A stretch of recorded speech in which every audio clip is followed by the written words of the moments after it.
What's up, guys, and welcome to this segment of Pinckney's Prospects. I'm Billy Pinckney, and today we are joined by Baltimore Orioles prospect Drew Rom. Drew, thank you for coming on. Hey Billy, thanks for having me on. Now, you attended Highlands High School in Kentucky and had a really nice career there. You committed to Michigan, but after the Orioles drafted you in the fourth round in 2018, you decided to take that offer. What were some of the deciding factors when deciding to forego your original offer from Michigan and head to pro ball with the Orioles? Um, Kind of just making sure that was the right fit for me and my family.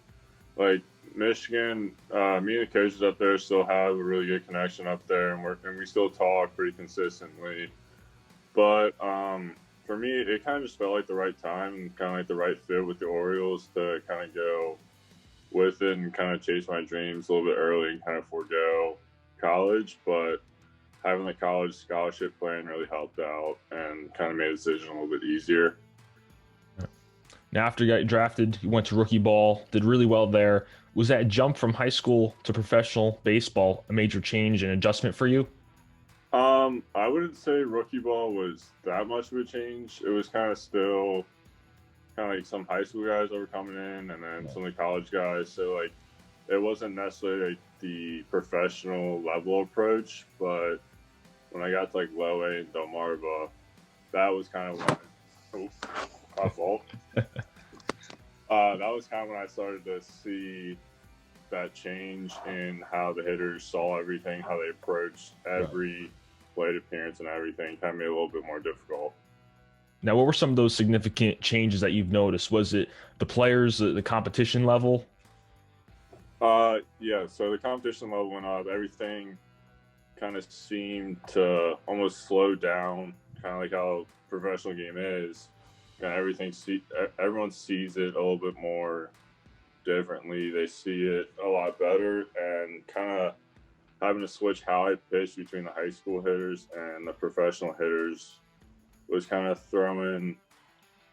Because in high school, you could always go fastball and just stay with that until you were fine. You need to go that off speed, but with professional hitters, you need to be able to go that off speed whenever and whatever count you can. And kind of doing that was kind of a big switch up for me.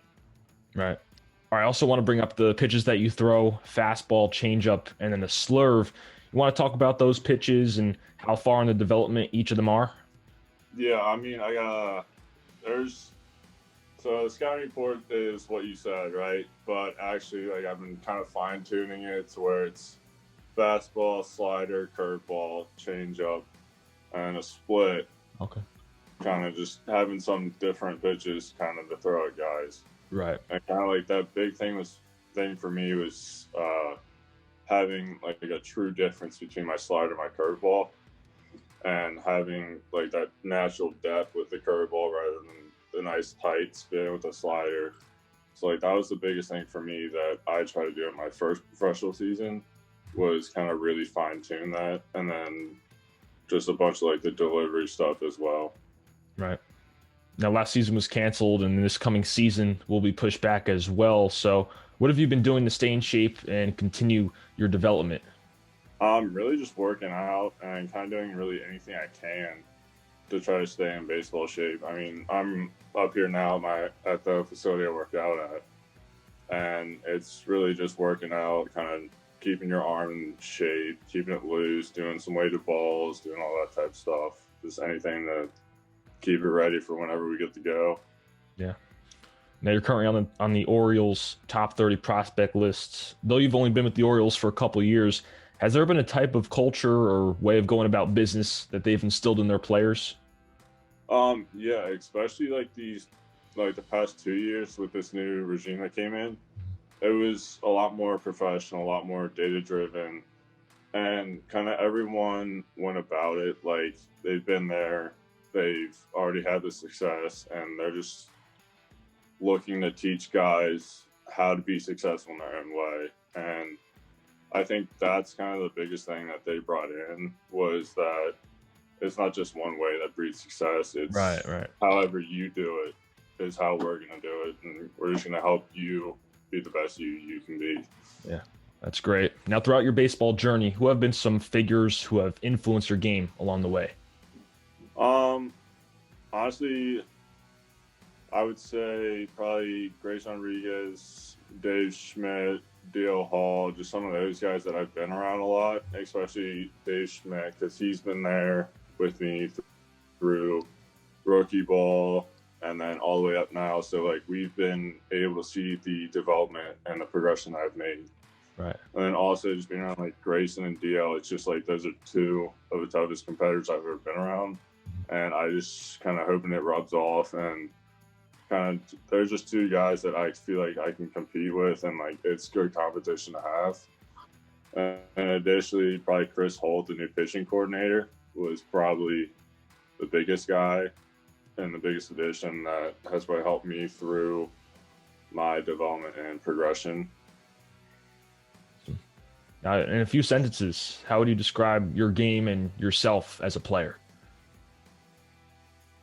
Composed, very deliberate about how I go about what I do, and then kind of more of a finesse guy looking to be a power arm. Right. Potentially, hopefully add that couple miles per hour when I mature, get a little bit more weight on, all that stuff. But overall, just a competitor is really what I would describe myself as. The last question I want to ask you today is, what advice would you give to a younger prospect, whether in high school or college, who might be going through that process of recruitment or getting drafted? Honestly, never hang your head, even when stuff seems negative. There's always going to be a positive side to it.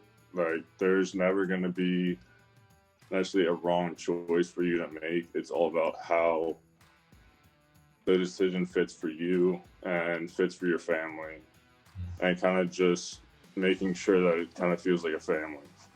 All right, Drew, I appreciate you coming on. Yeah, thank you. Thank you for having me. This was a lot of fun. I really enjoyed it, and looking forward to 2021. Sounds good. Thanks for tuning in, guys, and we'll see you next time here on Pinckney's Prospects.